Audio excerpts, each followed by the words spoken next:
રાજુલા તાલુકાના સરપંચોએ ડિજિટલ સર્વેનો કર્યો છે વિરોધ। રાજુલા તાલુકાના 72 ગામના સરપંચો તાલુકા પંચાયત કચેરી ખાતે એકઠા થયા છે। રાજુલા પંથકમાં કમોસમી વરસાદના કારણે ખેડૂતોને વ્યાપક પ્રમાણમાં થયું છે નુકસાન। સરકાર દ્વારા ખેતીના પાકને નુકસાનના ડિજિટલ સર્વે કરવા આદેશ આપ્યો છે। રાજુલા તાલુકામાં ડિજિટલ સર્વે ન કરવા સરપંચોની માંગણી છે। રાજુલા તાલુકાના અનેક ગામોમાં તમામ ખેડૂતોને નુકસાન થયું છે તો તમામ ખેડૂતોને સહાય આપવાની સરપંચોએ કરી છે માંગ। તાલુકા વિકાસ અધિકારી સમક્ષ 72 ગામોમાં સર્વે ન કરવા સરપંચોએ કરી છે રજૂઆત। જે સિંહ ગુજરાતી સાથે ધર્મેશ મહેતા, રાજુલા। આજે જે આ કમોસમી વરસાદ પડ્યો છે એનાથી ખેડૂતોને ખૂબ મોટા પ્રમાણમાં નુકસાની થઈ છે તો સરપંચોની એક જવાબદારી હોય છે જનપ્રતિનિધિ તરીકેની ગામ લોકોના ખેડૂતોને પ્રશ્નોને વાસા આપવાની।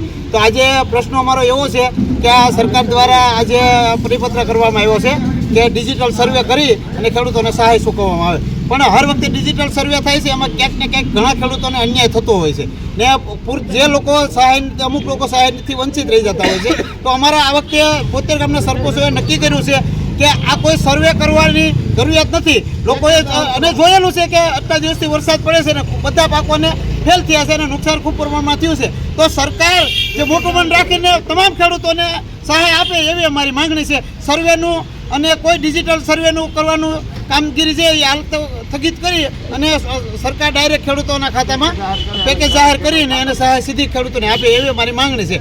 આ બાબતે અમે તાલુકા વિકાસ અધિકારીને આજે સૂચના આપી છે કે અમારા 72 ગામમાં એક પણ ગામમાં સર્વે કરવા આપની દ્વારા ટીમ ન મોકલવામાં આવે એવી અમે હાલમાં લેખિતમાં રજૂઆત કરી છે ને એમના દ્વારા પણ અમને સારી એવું કીધું છે કે આપને જે માંગણી છે અમે સરકારમાં મોકલશું। આમાં એવું છે કે સરપંચોને ગામમાં 72 ગામના સરપંચો એ માટે ભેગા થયા છે કે રાજુલા તાલુકાનું કોઈ એવું ગામડું નથી કે જ્યાં 5 થી 7 દિવસ વરસાદ નથી વર્યો અને પુષ્કળ ખેડૂતોનું નુકસાન થયું છે। તમામ વસ્તુમાં નુકસાન થયું છે, ડુંગળીની અંદર, કપાસની અંદર, સિંગ, તૂર 100% નુકસાન છે। તો આજે સરકાર શ્રીને અમારી એક નમ્ર વિનંતી છે કે પેકેજ જે જાહેર કર્યું છે ને એમાં જે સર્વે કરવાની સરકારશ્રીએ જે વાત કરી છે તો સર્વે કરવાની કોઈ જરૂર જ નથી। 100% તો નુકસાન છે, તમામ ગામડોની અંદર છે। આજે મિનિટરો પણ સર્વે કરી ગયા છે, મિનિટરો પણ પોતે જોઈ ગયા છે। તો આનું મહત્ત્વ એવું છે કે ગામડાની અંદર કોઈ પણ ગામમાં સરપંચ હોય છે તો સરપંચની પણ જવાબદારી હોય છે।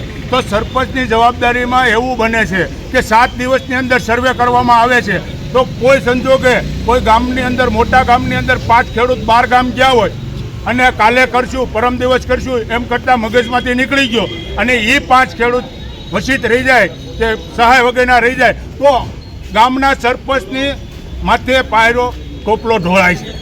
તો સરપંચને શું કરવાનું? આવા કિસ્સા અમારે આજે 50 વર્ષની ઉંમરની અંદર અમે જોયું છે।